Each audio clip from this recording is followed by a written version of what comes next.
Hello there, Mr. Lowry. How are you? Hello there, workaholic. Yes, I think we both tend to fall under that category. Let's go ahead and do a countdown, everybody. Go grab some popcorn, tag some friends. We're going to discuss a sewer district for just a few minutes, plus some other things. We'll be right back.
Welcome back, Mr. Lowry. Hello, hello, hello. How's it going down there in the eastern part of Bossier City? Not too bad so far. I've been playing tech guy for the last hour and research guy with a good friend of ours that we'll discuss here in a few minutes. I heard that. I heard that. I'm just enjoying my day at the beach. Back to the beach for Life's you. life's a beach, you know. I know. I Hey, need your job where I can just go to the beach all the time. hey, after that last show, I had somebody text me and they say, "Are you on vacation?" And I was like, "What? What are you talking about? I'm on vacation." They said, "Well, I seen you was at the beach and you during that show. I just figured you were doing a show while you was on vacation in Mexico." Hey, dedication. That's the key phrase. Man, I can dream, right? I almost said the word. I'm not Yeah, gonna say there we it go. tonight. All right. I mean, I that's gotta a half find. a point right there. I gotta I find got you another down for a half. buzzword. I got like the first letter. Come on. No. So what are we gonna discuss tonight? What do you have on our Bossier-wide Well, agenda? see, I almost messed up and said it right there too. Hmm. But last show, we reviewed quite a bit of stuff, and interestingly, we was talking about Montana. Remember that Yes, Montana Montana. Yeah. suddenly discovered that they've got some anomalies in their voting up there, and they've discovered quite a few things. But we talked about that, and we talked about the city elections with what changes we can expect with Chandler and the three amigos. Hmm. I I don't know. There's a lot happening behind the scenes, from what I understand. A lot going on, I would imagine, and a bunch of names kind of in the hat on this city attorney business. First of all, kind of refresh my memory, if you know, how does the city attorney get appointed? Does like the mayor just wave a wand or snap his gavel and you're the city attorney kind of thing, or how does that work? I think he gets to basically kind of pick the guy, and then the city council's just basically got to rubber stamp it or anoint him. Hmm, okay. So, the mayor's got some influence into it. The city council could approve or disapprove, but generally, yeah, they probably rubber stamp it, I imagine. Yeah, yeah. We'll watch the fireworks happen first, but apparently you and I were in error the last show. Oh, were we? Now, wait, Yeah, I know we were. apparently. Now, you got to remember, young Parker Ward corrected us, or one of our guests, or commenters anyway, on one point, which is the city of Shreveport gets its water from Cross Lake. As far as I know, they don't draw it from the Red River. So. Well, that was not the era I was referring to. Oh, The we had era I another was, error? yes, we did. Apparently, we slighted an attorney or two. I mean, I I don't can't know how believe you we would call that an error, though. I well, love yeah, slighting no, attorneys. That's like sport for me. yeah. Well, somebody apparently got offended. There, I said it again. That make that gummit. That's and you ain't even counting. I can go back and play the video and count all I want. I know you can. That's why I'm being honest. Yeah. So, who did we slight, or which attorney got their underoos in a wad? So we got to go back. We got to consider that we talked about Team Seabiscuit, right? And their candidate, The dark horse in the race. And we talked about the Benton candidate, in the judge that's going to resign supposedly.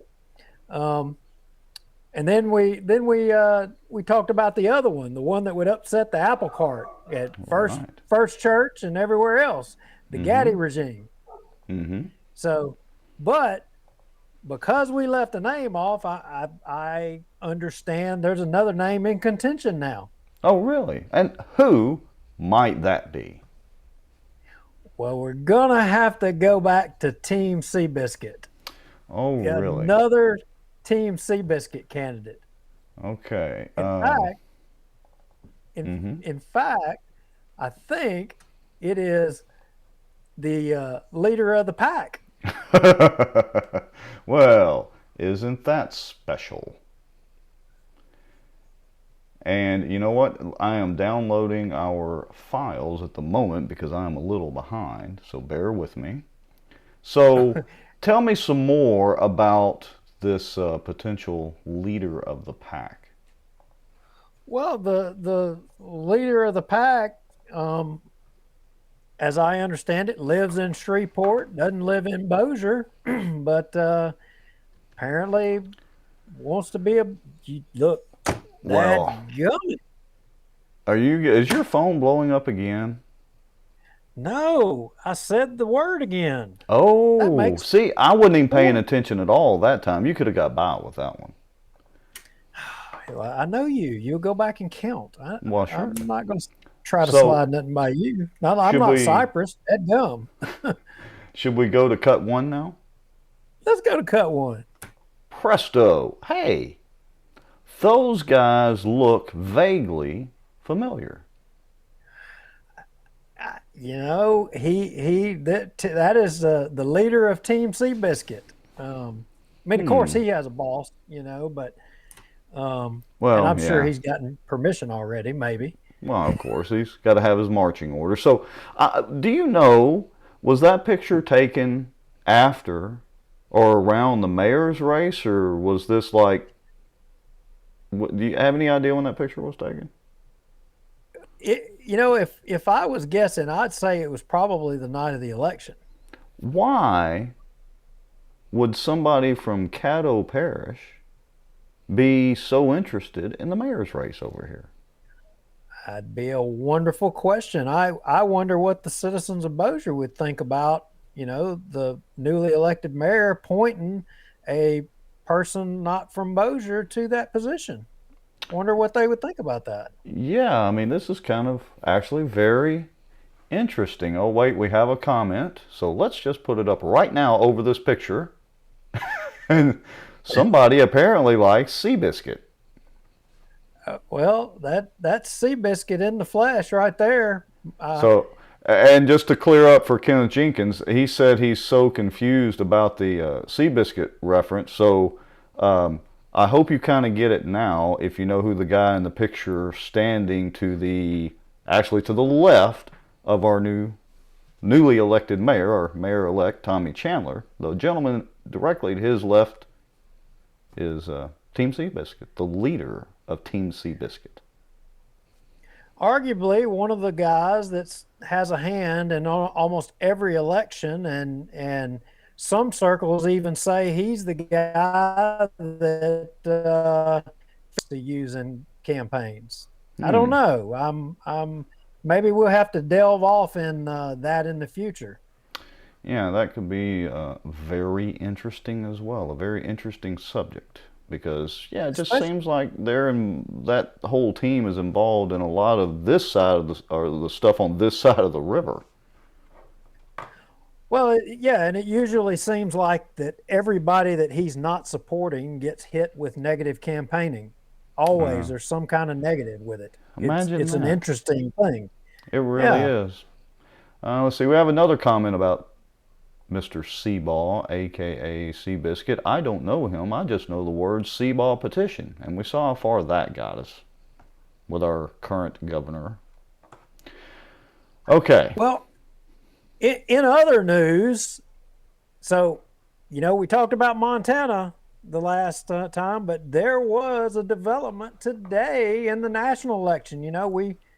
We got off into the ballot stuff, and a lot of people may not realize it yet, but we talked about New Hampshire, Mm-hmm. Wisconsin, Maricopa County, Mm-hmm. Georgia, that you had investigations. Well, today the Senate in Maricopa County in Arizona announced that they've got their forensic audit team put together, and they are going to go to town on it. Hmm. So That could somebody definitely said, change the well, game.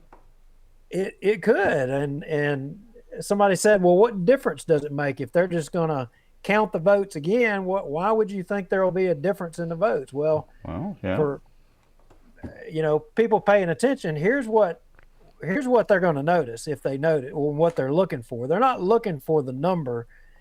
I mean, arguably that's what you want to get to, but what they're looking for is computer generated ballots, not ballots filled out by a human, but computer generated ballots that are filled out to imitate a human filled it out, and you Mm-hmm. can tell it Right.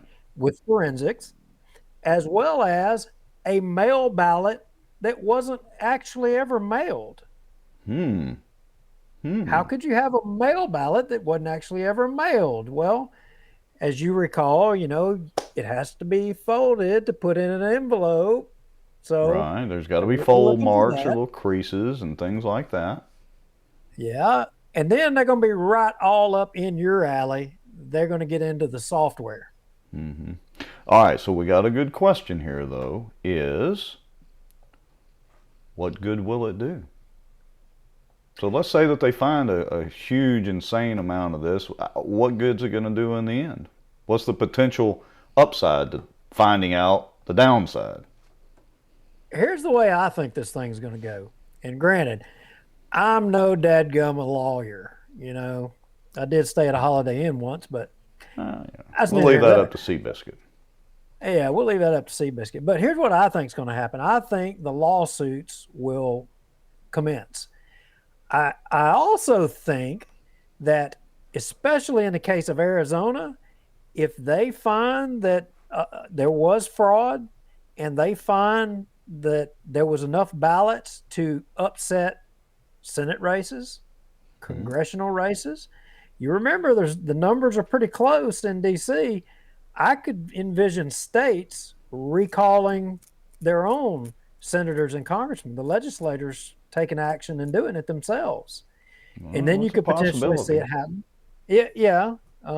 But ultimately, I think if any of that happens, I think you're going to see lawsuits left and right. Now, does it make it all the way up to SCOTUS again? I don't know. Maybe we need to get Royal Alexander in here and kind of talk about what would happen or how and what. Yeah, and I would say that the best case scenario of the worst case scenario, or vice versa, I guess, actually, anyway, would be that in future elections, maybe closer attention is paid to all this at the time or before the elections, instead of we just let it ride and let it go and let it go and let it go, and nobody trusts the election system. So maybe just shedding the light on it will help at least in the future. Yeah, without a doubt. And what happens if they get into the software and they determine that there was a foreign actor Well, involved? of course, that's a challenge because those companies protect their intellectual property is the key phrase for that, and so getting into the actual code, they don't give that up very easily. So that will be interesting to see how that turns out, if it gets to that point. Yeah, without a doubt. All right. Joe Blunt, go ahead. Oh, well, I was going to say, so yeah, so to address Kenneth said it won't undo the election. It won't undo the presidential election because I'm very sure SCOTUS is not even going to touch that. But again, I would argue that it'll make us hyper aware of it in future elections. Now wait a minute. If, let's say that the senators and the congressmen, let's say that was, you had senators recalled and you had congressmen recalled, the states did it. I mean, what the balance of power changes in the Senate and the House, can they take up the issue? Potentially, but SCOTUS is going to stop them. Roberts doesn't have the, let's use a politically correct term, kahunas to touch that. He's already proven that. If it's something really major, he's not going to touch it. I don't know. There's got to be I don't know. I'm going to withhold judgment on whether anything can happen or not. Well, here's where I'll put it is, for the last year, especially the people following the QAnon, which again was a prank started by 4chan, by the way. All we heard was, this is coming up. It was always, I'll gladly pay you Tuesday for a hamburger today. This is coming up. This is coming up. This is coming up. And guess what happened? We did end up with Viking guy storming the Capitol, but we didn't end up with any real change or real happenings in the election. And so I don't think, personally, in my opinion, I don't think SCOTUS is going to touch this at all. They've already proven that. But again, the next presidential election could be different. Yeah, I don't think SCOTUS will as well too. But hey, in regard to the QAnon thing, hey, did we stuff a ballot or not? Oh, we did stuff a ballot. That ain't no QAnon stuff. Let me rephrase that for anybody that's targeting me. Duke stuffed the ballot. I just had it on the video. Was it really a ballot? Could have been a copy. All right. Been a copy. So what's next? Well, I think we also talked about our next show. We primed it up a little bit about what we were going to do, and tonight I think what we want to do is just kind of break the ice for everybody as to what we're going to get into. And we've got a guest waiting, and I'll let you rock and roll and introduce him. Sure. So I'm going to switch screens here, and let's see if I can make this work. And let's unmute Mr. Barry Butler. Barry, can you hear us? Hi, guys. How's it going? Pretty good. I hear you loud and clear. Okay. We got a little bit of delay in the audio, but that may correct itself. So Barry is kind of remotely actually sitting out on my driveway trying to maintain the Wi-Fi connection. So it may be a little bit of delay in it, but let me introduce Barry Butler. And Barry, correct me if I'm wrong, you're a former member of the police jury. You also served on the Bossier Parish Republican Executive Committee with both Duke and I. And I believe you were a former fighter pilot as well as an airline pilot with like 10 million hours of flying time or something? Well, about 24,000 flying hours, but yeah, I've seen a few restaurants around the world. Okay. So, yeah, I've seen your pictures. It's like you're on vacation all the time, except you were actually working, I suppose. So, all right. We'll fly for food. So, you've been, you started a Facebook page called the Butler Report, and you've been going to a lot of the police jury and other meetings and all that and videoing some of this. And to the police jury's credit, they're finally trying to up their game and actually broadcasting their meetings. But you've got some insight into this sewer district thing. So what we'd like for you to do tonight is just kind of give us the summary version. Why should we be interested in what's going on with the sewer district? Well, what's important to me is that I was there when we started the sewer district. It was a part of my district, District 5 at that time. And we had an environmental problem that needed to be dealt with. And so we came up with a plan to deal with it, but the plan fell apart. And as a result of just not doing the numbers or doing the backup work that needs to be done on a project this big, is that millions have been lost. Okay.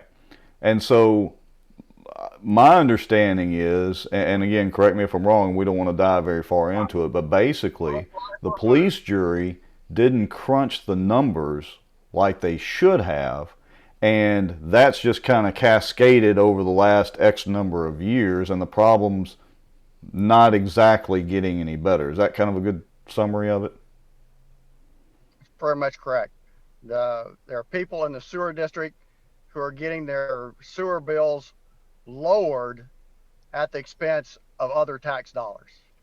Okay, so here's the key takeaway from this for tonight as we're kind of pitching this out. And of course, Duke, chime in anytime you want. Of course, I'll hush.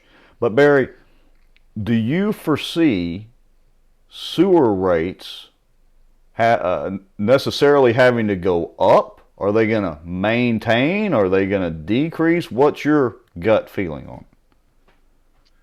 Well, they already have forecast rates increases for this year, next year, and in 2023. And even 2023 rates may not be enough to balance the books. So it's going to go up from $42 to over $50 per user. And that may not be the top of it. It may have to go up higher than that. Wow. So basically, it's kind of a tax increase, so to speak. It's a fee increase, but, it's going to a sewer district, so I consider it a tax. And so you're going to be on, we've got you scheduled to be on Monday night. Is that correct, or Monday evening? Monday evening works good for me. And I'm assuming you've got, well, I know you do, I'll hush here in a second, too. You've got facts, figures, information, and all this to kind of back up what you're saying, right? I pulled up all the numbers from their own documents to show you where the money has come from, where it's gone to, and I can give you analysis as to why they didn't do very well in this $60 million project. Wow. So Barry, and you just segued right into what I wanted to ask or say. I already know the answer, but so a person just paying their sewer bill, that's not the only person that should be concerned about this, correct? It's correct. If you're living in Benton or Plain Dealing or anywhere outside the sewer district, part of your tax dollars is going to provide a reduced sewer charge for those people living in the district. So where they're diverting funds from one place to another place to keep the sewer rates low for the people in the district. Wow. So basically, everybody else in Bossier Parish that is paying taxes in Bossier Parish are subsidizing the folks in the sewer district. Correct. Now, that's not saying that the folks in the sewer district are bad people. I mean, they didn't ask for this problem, but it's what it is, and everybody in the parish needs to know about this, and it should be important to them, right? Yeah, the people in the sewer district did nothing wrong. They did everything that they were supposed to do, and but sales tax revenues is going toward subsidizing the sewer district, and other tax revenues are going to subsidize the sewer district, so that we can have these reduced rates, because the police jury doesn't feel that the people in the sewer district should pay the real cost of developing the system. Wow. Sounds like a subsidy to me. It sounds like a subsidy. All right. Some years it was up to $500 a year. Most years around $200 a year, you got a subsidy for lower sewer rates. Wow. Well, it's definitely going to be well, go ahead, Duke. I guess that next show is probably going to be an eye-opener with some of the statistics for folks, and you'll be able to break that down for us, right? Year by year, we'll go through the numbers and show how forecast estimates failed, and main thing is that nobody stopped to do a cost analysis year after year after year after year, until finally somebody said, hey, we're $10 million in the red. Wow. It just seems to be a common theme with government entities around here. I just can't imagine that they can't add and subtract and divide and multiply. It's not their money. All right. Well, Barry, I appreciate you joining in here for a few minutes and giving us just a little summary deal of it. I'm going to switch it back to Duke and I. And, I mean, of course, if you're ready to head back to your house, we'll get together before the show and go ahead and make sure we've got all the T's crossed and I's dotted as far as the visual part of the presentation. And we'll look forward to seeing you Monday evening. I'll see you guys later. Have a good night. Great show, guys. All right. Thanks a lot, See you Barry. Monday, Barry. Well, I know Barry is on top of that stuff. I mean, man, he talk about a guy that digs into the numbers and took it to heart. He has. Yeah, I can tell you, just working with him already just on this project. Of course, we've known him for a while too. Yeah, he is a numbers guy. 1 + 1 is 2, and that's the way it works. So. Yeah, absolutely. For the fifth ding, time. Ding, ding, ding, ding, ding. I have in one show just jumped you. I mean, What? Wow. What's the score now? 2.5 to 5. 2.5. Wait, how did I get 2? And you're fudging the numbers. Last show you had 2. Oh, you're including the last show now. I see how this works. We're averaging here, baby. Let's put some comments in. All right. Well, that's good for you. You outright won the last show. Yeah. We can do it that way. I agree with you. Your point's taken. So David Womack says about Barry, he's an overachiever with 24 million hours of flying or whatever it is. Let's see. And David has a good question. So if you're losing capital over the next 3 years, where does the dollars come from to fill the gap? What's pretty much the only place that government can get revenue?